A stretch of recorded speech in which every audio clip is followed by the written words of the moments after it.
It was a freezing January morning in 2025 when 30-year-old mother of two, Ashley Elkins, stepped out of her Warren, Michigan home to run a few errands. She left her two sons, just 7 and 10 years old, in the care of her younger sister, expecting to be back quickly. But Ashley never returned. Hours later, her family couldn't reach her. Her texts suddenly stopped, and her mother's gut screamed something was wrong. Within 5 days, Ashley's silver Malibu would be discovered abandoned near an apartment complex, and investigators would begin to uncover a trail leading to something much darker than anyone expected. Her disappearance quickly spread through local media, sparking concern across Warren and Roseville. Neighbours, friends and strangers joined in distributing flyers and combing streets. She loves her family, her kids. She would never just disappear for this many days. Very concerned. I'm out here passing out flyers and I just got off work. I've been out here all weekend. I am concerned. She's a good person. She's a mother too. I mean, anything outside of that, that's the main focus right there. She has babies. So that's our focus as a family and as a community. What started as a missing persons case was already giving off the signs of something far more sinister. Ashley had vanished in broad daylight, and the silence surrounding her movements that morning was deafening. Ashley Elkins wasn't just another name in a headline. She was a young mother who ran a small hair business from home, juggling life and family like so many others. Her family describes her as devoted to her children, always putting them first, and never the type to disappear without a word. But Ashley had one problem in her life she couldn't quite shake: her ex-boyfriend, 32-year-old DeAndre Booker. Ashley had broken things off with DeAndre months earlier, but he wouldn't let go. He made fake appointments to see her, showed up uninvited, and even followed her, something she'd warned her family about. Once a normal relationship that blended him into her household, it had turned into something obsessive and threatening. On January 2nd, Ashley ran her usual errands, even texting her mum, until 9:06 a.m, when the messages abruptly stopped. The last text didn't sound like her at all, and then her phone went dark. Hours later, her sister tracked it to DeAndre's apartment on Pinehurst Street.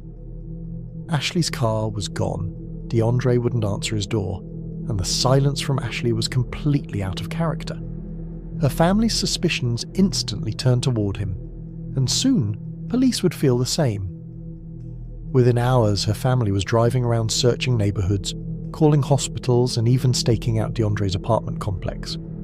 The unease was growing into panic, and with every minute that passed, it felt less like a disappearance and more like something terrible had happened. Investigators pieced together Ashley's final movements through surveillance cameras. Footage confirmed she entered DeAndre's parking lot that morning wearing her orange shirt and black jacket. Hours later, a man resembling DeAndre was seen with a woman driving her Malibu out of the lot. But here's the catch. The woman was wearing different clothes, and her face wasn't clear. Could Ashley have left alive, or was this someone else? Meanwhile, DeAndre reported a supposed break-in at his apartment, a claim quickly dismissed once police saw the suspiciously bleach-scrubbed bathroom, discarded gloves, and even blood traces hidden in drains. It was becoming clear something violent had happened inside. Still, investigators had to be cautious. Without a body, every clue mattered, and every misstep could weaken the case. The unclear footage left the door open for speculation. Was Ashley still alive when she left? Or was DeAndre staging everything with the help of someone else? Even early on, the investigation was split between possible leads and deliberate distractions. It was a puzzle with too many missing pieces, and DeAndre was already trying to throw police off his trail. The deeper police dug, the worse the story got. Luminol revealed extensive cleanup attempts. Forensics pulled hair, a bullet fragment, and Ashley's DNA from the bathroom. Security footage showed DeAndre dragging heavy boxes and garbage bags to dumpsters late into the night, even using a shopping cart to dump what appeared to be large, heavy objects. By the time police retrieved the dumpsters, trash collection had already occurred. We met with Chief Berlin, and we met with multiple deputy chiefs And they gave us an update on what was found yesterday. What they indicated was there was substantial evidence collected at the home of the ex-boyfriend. They also indicated that upon that evidence, that Ashley was murdered. They don't have her body at this time. They do have good leads on where her body is. They have a strong suspicion of where she may be. The boys, 10, 7 years old, Yes. won't have a mom anymore. No, they won't. What happens next for them? It's going to take a lot of family. Everyone here is going to take the love and support of the family. They do have their father. They have grandparents. Everyone's going to embrace them and support them. That's actually starting now. The healing starts now. Evidence was scattered across a landfill the size of hundreds of football fields. Detectives led massive searches, sifting through mountains of waste. But Ashley's remains were never recovered. For days, officers from multiple agencies worked tirelessly at the landfill, combing through 6.5 acres of trash by hand. The work was grueling, dangerous, and heartbreaking, but they pressed on, knowing that somewhere in that heap could be the key to finding Ashley. Families often dread the word landfill in missing persons cases because it means investigators already suspect the worst. And in this case, every clue pointed in only one direction.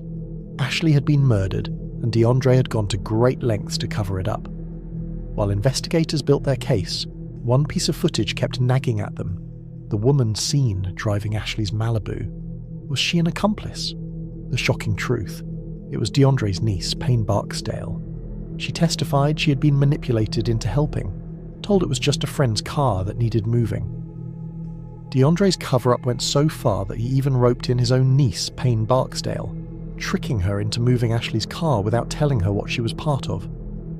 Her testimony later revealed just how carefully he'd planned the crime, down to building an alibi with the help of someone who trusted him. He called me and he said that he needed his friend's vehicle to be removed from his apartment complex because he didn't want to get in trouble. Now, his apartment complex, had you ever been there before? No, that was my first time. Do you know the address? No, I do not. Do you know what city it's in? Roseville? So he called you and said he needed with moving a car, is that what you're saying? Yes. It was a co-worker. It was a male co-worker. He said that he had went to his house. The car wasn't registered, so it didn't have any plates. He had just bought the vehicle. He didn't have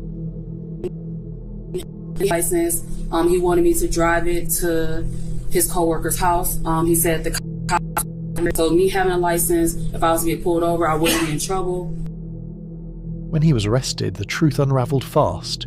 His phone showed chilling searches like 9mm silencer, murder out of Ragex, and what happens to trash after it's picked up. In court, his behaviour was erratic, yelling, refusing to appear and hiding under blankets, while prosecutors laid out nearly 200 pieces of evidence: DNA, footage, phone records, and witness testimony.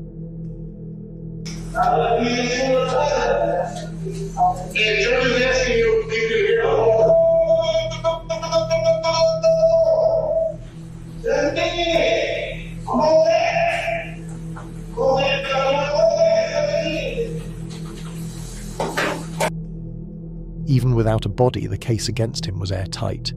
Still, Ashley's remains have never been found. Her 2 young sons are left to grow up without their mother, supported by family and a community still searching for closure. Ashley had once trusted DeAndre with her home and her children, but that trust ended in betrayal and violence. The deepest tragedy is not only her loss, but the absence of answers. No grave to visit, no clear reason why, relieving scars that may never fully heal.